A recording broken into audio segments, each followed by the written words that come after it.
What is lightning? We know it as that giant spark of electricity in the sky as cloud-to-cloud lightning, or between the sky and the ground, also known as cloud-to-ground lightning. Both are dazzling, both awe-inspiring. Hi, I'm Chris May, host of This Day in Weather History, a podcast from the Weather Network in Canada.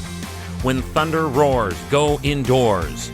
To some, it's a cliched thing weathercasters say, but did you know that this one simple phrase could mean the difference between life and death? It sure did for the 11 people I'm talking about who were all struck down at a picnic this day in weather history.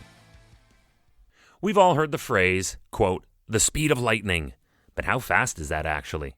How does 270,000 miles per hour, or roughly 435,000 kilometers per hour, hit you? Yeah, pretty hard, right? So with that in mind, you'd think that when we tell you to stay indoors until a thunderstorm passes, everyone would do just that? Well, humans being human, that is hardly the case. And it's not like lightning strikes are rare or in any way a shocking reality of life on this planet. It is estimated that Earth emits in the range of 1.4 billion strikes every year, making lightning actually one of nature's most recurrent and common spectacles. But the temperature of lightning reaches 30,000 degrees Celsius, and that is 5 times hotter than the surface of the sun.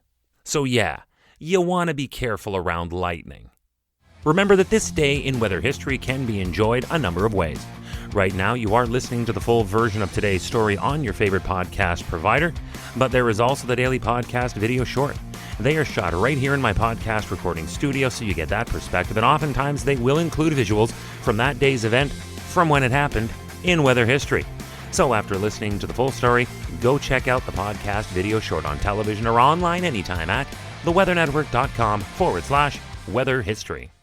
All right, having introduced you to lightning, today, out of Florida, we meet MacArthur High School student Ernie Perez. He was thankful to be alive after being struck down by a lightning bolt during a family picnic, leaving him with those telltale, fascinating burn marks on his neck and shoulder.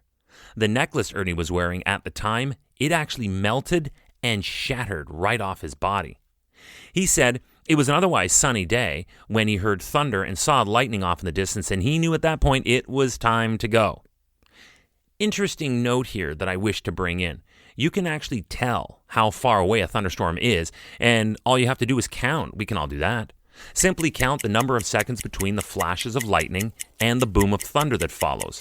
Then divide this number by 3 for the distance in kilometers, or by 5 for how many miles away you are from the storm. In Canada, Windsor, Ontario is the country's lightning rod. In the USA, it is the state of Florida. As a matter of fact, there are 4 times more people that are killed by lightning than by hurricanes in the Sunshine State. And with July being the peak month for lightning strikes, it's best to know that easy-to-remember equation if you're on vacation there. Another kid at the picnic was 14-year-old Billy Anderson, who was sitting right next to Perez when they were both hit. He said, and I quote, "I saw a flash of light. Then it smelled like firecrackers and a whole bunch of smoke. My ears started ringing." The keys that were in Billy's pants pocket got so hot, they caused his leg to swell. But Ernie Perez was the worst affected of the 11 who were struck this day in weather history, and he had to spend the night in the hospital's ICU. So what happened? The bolt struck a tree near their picnic tables at C.B. Smith Park in Pembroke Pines, Florida. Trees are often destroyed by lightning strikes, actually.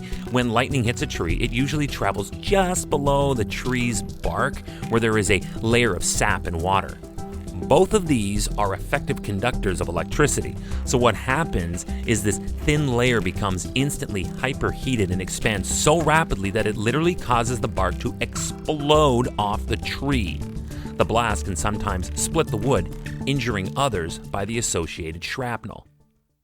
And that's exactly what happened to young 13-year-old Tara Perez when a chunk of wood struck her in the right leg. 6 others with minor burns or ringing ears were treated and released that same day, but 4 other teens needed to be kept over for observation, but were all released the next day. Ernie's mom was hit in the chest and has this cautionary note for all of us. She said, and I quote, "It hit me in the chest. I was numb for a few seconds. Then I felt the electricity going through my body. My advice is that you don't take Mother Nature for granted. If you're outside and see lightning, don't stay outside. You don't think it will happen to you? It was the worst thing a mother could go through, which she did this day in weather history. Tomorrow is May 26th, and I have another terrifying tale from the skies where weather could have been truly tragic. A flight from Manchester, England ran into a violent thunderstorm over Germany. It was pounded by huge hailstones. But how this ended flies in the face of logic. That's tomorrow on This Day in Weather History with me, your host, Chris May.